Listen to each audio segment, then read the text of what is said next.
गंगा स्नान के लिए फूल पत्ती और यहाँ पे मिले थे सब कुछ। यहाँ पर जहाँ गंगा महंगा बात की देखो शुरू से उतरियो तो रास्ता में 5 रुपये दे तो फूल माला 10 रुपये दिए लगे तो कोई बार ना नहाय आयल तो 10-5 रुपये के तो मोल देखबे ना दोस्तों। देखो पंडित जी दुकान वाला छोड़ कर भाग ले भीड़ के देख कर आ कब तक अबै छै ताले तो हम सब वेट करे छे ताले यहाँ के नजराना देखो जे पुला जे पीछा देखे छिए ये पर ट्रेन चले छे। और ये हमारा साथ में चंदन जी सेहो छथिन जे गाड़ी के बढ़िया ड्राइविंग करे छथिन। और ये देखे छिए मंदिर छे यहाँ ओहो चीज हम आके देखे छी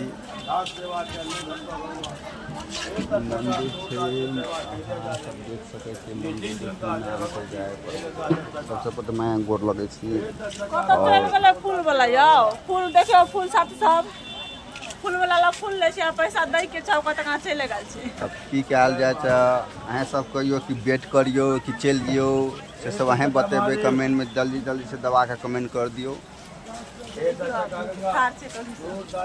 कतऽ गेलियो पंडित जी तो पंडित जी एत से निकल गेल अभी छाले आ रास्ता में हमरा ओते लोग कहे छले लल्लू लल्लू लल्लू हमरा नहीं ले लिया तो आबि के भारी पड़ गेले। ओम नमः शिवाय भगवती।